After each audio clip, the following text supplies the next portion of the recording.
कहानी का शीर्षक है वहशी पिता। जब मैं 1 साल की थी, मेरी माँ विधवा हो गई थी। नाना जी ने मेरी माँ की दूसरी शादी करवा दी। मेरे नए पिता मुझसे दूर ही रहते, पर ईश्वर की असीम कृपा थी मुझ पर। मेरी माँ मुझसे बहुत प्यार करती थी। मेरे नए पापा जाने किन लोगों के साथ उठते बैठते धीरे धीरे नशे के आदी हो गए थे। अब मैं 3 वर्ष की हो चुकी थी और मेरा भाई भी इस दुनिया में आ चुका था। मुझे पापा से बहुत डर लगता था। जब वह सुबह खाना खाकर चले जाते तो उनके पीछे सारा दिन मैं उधम चौकड़ी करती, परंतु जैसे ही शाम को घर आते मैं शांत हो जाती। पापा माँ से झगड़ते, कभी कभी हाथ तक उठा देते। मैं छोटी थी, माँ को बचाने की हिम्मत तो दूर, घर का कोई कोना ढूंढती छिपने के लिए। ये सब आए दिन की नौटंकी सा हो गया था। पापा शाम को शराब के नशे में धुत आते, माँ को मारते पीटते और कुछ गालियाँ देकर सो जाते। तब मैं माँ के पास जाती, आंसू पोंछने के सिवाय कुछ नहीं कर पाती। माँ मुझे छाती से लगाकर खूब रोती। उनको रोती देख मैं भी रोने लगती। ये सब देखते देखते मैं 8 साल की हो गई थी। मेरा भाई पापा का बहुत दुलारा था, इसलिए पापा ने उसका एडमिशन कॉन्वेंट स्कूल में करवा दिया और मेरा एडमिशन पास के ही एक सरकारी स्कूल में। उसकी पढ़ाई पर पापा बहुत पैसे खर्च करते, पर जब मेरी बात आती तो कुछ न कुछ बहाना बनाकर मना कर देते। पापा अब ज़्यादा पीने लगे थे और उनकी मारपीट भी बढ़ गई थी। वक्त बीतता गया, अब पापा की कमाई भी ज़्यादा होने लगी थी। माँ जब भी शराब छोड़ने के लिए कहती, मार खाती और गालियाँ सुनती। मैं अब 15 साल की हो गई थी और मेरा भाई 12 साल का। सुबह उठकर मैं माँ का हाथ बटाती घर के कामों को ख़त्म करने में। उसके बाद स्कूल जाती। स्कूल से आने के बाद भाई की किताबें, कपड़े, खिलौने जो भी बिखरा रहता समेटकर यथा स्थान रखती। फिर कपड़े धोती, सुखाती और तह करके रखती। पापा के कपड़ों को प्रेस करना, उनकी चीज़ों को व्यवस्थित करना मेरी जिम्मेदारी बन चुकी थी और मैं पूरे लगन से इन सब कामों को करती।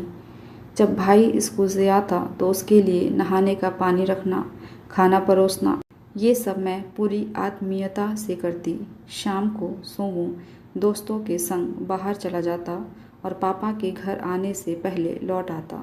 एक शाम पापा अपने दोस्तों को साथ लेकर घर आए। इससे पहले कभी उनके दोस्त घर के अंदर नहीं आते थे, बाहर से लौट जाते थे। वे अपने साथ शराब की बोतलें भी लेकर आए थे। माँ ने पापा से बोला, अभी तक तो आप बाहर से ही पीकर आते थे और अब औरों को भी घर में लाने लगे। ये घर है, शराब का अड्डा नहीं। माँ ने एक कमरे में मुझे भेज दिया, परंतु मैं ये सब कुछ कमरे की खिड़की से देख सुन रही थी। पापा माँ को गाली देते हुए बोले, बाहर पुलिस वाले पीने नहीं देते और घर पर तू जान की दुश्मन बनी है। माँ, देखो हम सब बर्दाश्त करेंगे, पर ये सब नहीं, ये सब बाहर ही किया करो। पापा, ये मेरा घर है, जो मर्जी वो करूँगा। तू होती कौन है रोकने वाली? चल हट यहाँ से, मेरा दिमाग मत खराब कर। और माँ को धक्का दे दिया। माँ उस रैक से जा टकराई जिस पर बर्तन रखे हुए थे। सारे बर्तन इधर उधर बिखर गए। माँ उठी और बोली, तुमने मुझे धक्का दिया? और पापा को जोर का धक्का दिया। पापा उस मेज से जा टकराए जिस पर शराब की बोतलें रखी हुई थी। बोतलें नीचे गिरकर टूट गईं। कमरे में कांच के टुकड़े फैल गए। पापा के गिरते ही सोमू पापा को उठाने के लिए दौड़ा। मैं पापा से डरती थी, इसलिए नहीं गई। सोमू ने पापा को उठाया और कमरे में चलने के लिए कहा। पापा गुस्से में उठे और टूटी हुई बोतल से माँ के पीछे कमर पर वार किया। माँ पापा की तरफ जैसे ही मुड़ी, पापा ने 2 बार उनके पेट पर वार किया। ये सब देखकर हम भौचक्के हो गए। क्या करें, कुछ समझ नहीं आ रहा था। माँ के नीचे गिरते ही पापा भी सन्न हो गए। गुस्से में एक कत्ल हो चुका था। पापा और उनके दोस्तों ने पुलिस से बचने के लिए माँ को जल्दी से उठाया और घर के पीछे आंगन में ले जाने लगे और मुझसे पापा कहते हुए गए कि ये सब जल्दी से साफ कर दो। उनके पीछे मैं सफाई में लग गई। पापा और उनके दोस्तों ने आंगन में गड्ढा खोदा और उसमें माँ को डालकर उस पर मिट्टी डाल दी।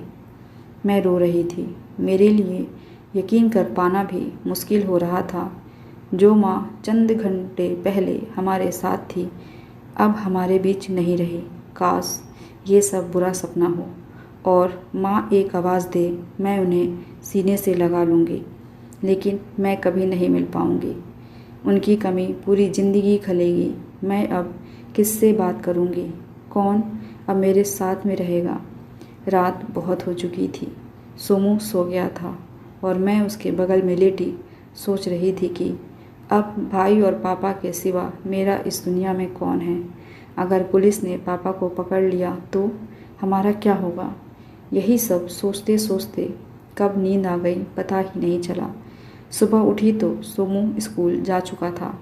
पापा आज दुकान नहीं गए थे क्योंकि सुबह के 9 बज चुके थे। मैंने पापा से खाना खाने के लिए पूछा क्योंकि कल रात किसी ने खाना नहीं खाया था। पापा, खुशी, कल के हादसे के बारे में किसी से कुछ न कहना। मैं ऐसा नहीं करना चाहता था, लेकिन मुझसे गुस्से में ऐसा हो गया। खुशी, मुझे पता है, आप परेशान मत होइए। आपके और सोमू के अलावा मेरा है कौन? तभी पापा ने मुझे पहली बार गले से लगाया। पापा, सोमू को मैंने समझा दिया है, वो भी किसी से नहीं कहेगा। कोई तुम्हारी माँ के बारे में पूछे तो कह देना घूमने गई हैं। आज शाम को मैं बाज़ार जाऊंगा, तुम्हें कुछ चाहिए? मुझसे आज तक पापा ने ऐसी बात नहीं की थी। खुशी, आपको जो ठीक लगे ले आना। पापा, ठीक है, मैं अब दुकान निकलता हूँ। मैं दिन भर काम करके थक सी गई थी। शाम को लौटते समय पापा एक थैली में शाक सब्जी और दूसरे में समोसे गुजिया के पैकेट लेकर आए थे। सोमू खुश होकर पापा से पूछा, ये सब मेरे लिए है? पापा, नहीं, तुम दोनों के लिए है। अच्छा सोमू, तुम बहुत दिन से कह रहे थे अपनी बुआ के घर जाने के लिए। सोमू, हाँ पापा, आप ले चलेंगे क्या? पापा, ठीक है, कल सुबह तैयार रहना। खुशी, इसका बैग पैक कर देना, 4-5 दिन ये वहीं रहेगा। खुशी, ठीक है पापा। दूसरे दिन पापा सोमू को बुआ के घर छोड़ आए। उसी शाम को पापा दुकान से घर आए, फिर बटुआ लेकर कहीं चले गए। शायद कुछ भूल गए होंगे और खुशी दूध गर्म करके रख देती है। 20 मिनट बाद पापा लौटते हैं। पापा, मैंने बाहर के दरवाजे का ताला लगा दिया है, तुम अन्य कमरों को बंद कर दो।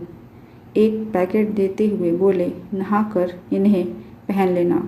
जब तक सोमू ना आ जाए तब तक तुम मेरे कमरे में मेरे साथ सोना।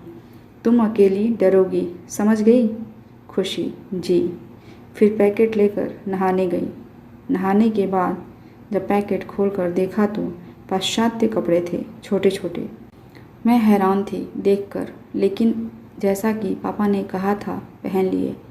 उन कपड़ों में बाथरूम से बाहर निकलना अच्छा नहीं लग रहा था, तो मैंने उसके ऊपर से सलवार सूट डाल लिया। फिर मैं पापा के कमरे में पहुंची तो देखा पापा कोई बोतल और नमकीन लाए थे, लेकिन ये बोतल शराब की बोतल जैसी नहीं लग रही थी, तो मुझे कोई दिक्कत भी नहीं थी। पापा ने बोतल और नमकीन को मेज पर ऐसे रखा कि बेड पर से ही दोनों को उठाया जा सके। रात के 11 बज रहे थे। पापा ने कूलर ऑन करने के लिए कहा। मैंने ऑन कर दिया। अब पापा ने पास आने का इशारा किया। मैं मेज के पास आकर खड़ी हो गई। पापा ने बेड पर बैठने का इशारा किया और मेज के नीचे से 2 गिलास निकाले और नमकीन को मेरी तरफ बढ़ाते हुए बोले, खाओ खुशी।